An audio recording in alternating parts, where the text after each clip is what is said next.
साध संगत जी, प्यार से कहना धन निरंकार जी। आशा करता हूँ सतगुरु माता जी की कृपा से आप सभी अच्छे होंगे। स्वागत है आप सभी का एक नई साखी के साथ आपके अपने चैनल पर। आज की साखी का विषय है संतोष धन सबसे बड़ा धन। चलिए सुनते हैं आज की ये साखी। साध संगत जी, एक गांव में एक आदमी रहता था। वह बहुत मेहनत करता था किंतु फिर भी वह धन न कमा पाता। इस प्रकार उसके दिन बड़ी मुश्किल से बीत रहे थे।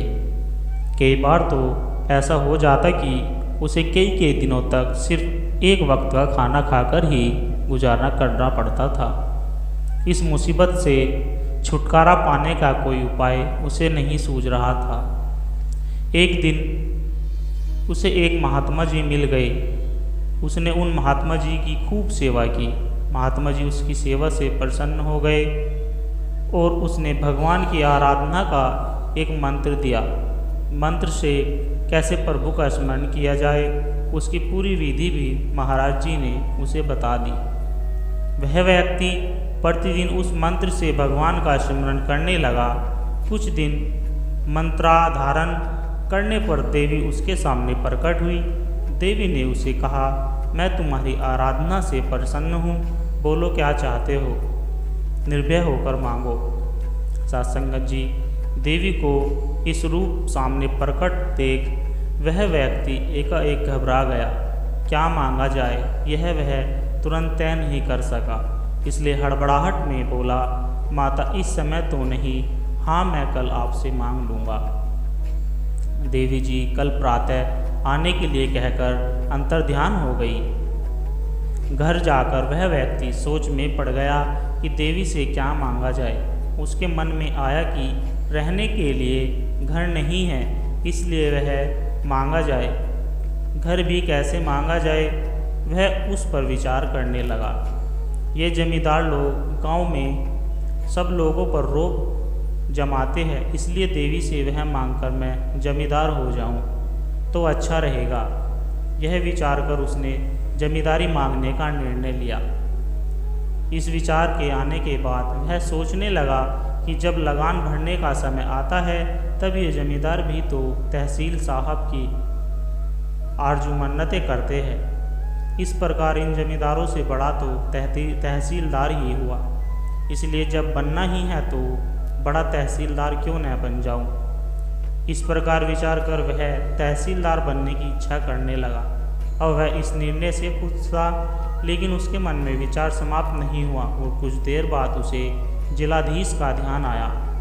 वह जानता था कि जिलाधीश साहब के सामने तहसीलदार की भी कुछ नहीं चलती।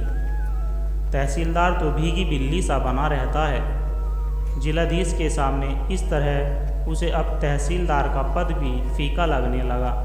अतः इच्छाएं बढ़ती चली गई। वह सोचने विचारने में ही इतना फंस गया कि कुछ तय नहीं कर पाया कि क्या मांगा जाए। इस तरह तो दिन बीत ही रहा था, रात भी हो गई। दूसरे दिन सवेरा हुआ, अब भी कुछ निर्णय नहीं कर पाया था। जो ही सूरज की पहली किरण पृथ्वी पर पड़ी त्यों ही देवी उसके सामने प्रकट हो गई। उन्होंने पूछा, बोलो अब क्या चाहते हो। अब तो तुमने सोच विचार कर निर्णय ले लिया होगा कि क्या मांगना है।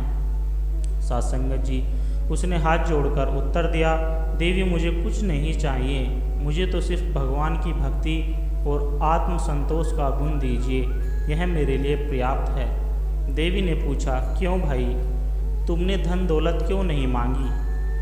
वह निर्ममता से बोला, देवी मेरे पास दौलत नहीं आई, पर बस आने की आशा मात्र हुई तो मुझे उसकी चिंता से रात भर नींद नहीं आई। यदि वास्तव में मुझे दौलत मिल जाएगी तो फिर नींद तो एकदम विदा हुई हो जाएगी। इसलिए मैं जैसा हूँ वैसा ही रहना चाहता हूँ। आत्मसंतोष का गुण ही सबसे बड़ी दौलत होती है। आप मुझे यह दीजिए, साथ ही यह संसार सागर पार करने के लिए प्रभु नाम के स्मरण का गुण दीजिए। देवी ने उसे आशीर्वाद दे दिया। वह व्यक्ति पहले की तरह प्रसन्न से अपना जीवन बिताने लगा। साध संगत जी, संत कबीर ने अपने लंबे जीवन का अनुभव का सार उक्त रूप में प्रस्तुत करते हुए कहा, गोधन गजधन बाजी धन और रतन धन खान, जब आवे संतोष धन सब धन धुरी समान। साथ संगत जी, संत कबीर के उपकथन का एक एक शब्द सत्य प्रतीत होता है, क्योंकि मनुष्य के मन में जब संतोष रूपी खजाना समा जाता है तब उसके लिए धन का कोई महत्व नहीं रह जाता।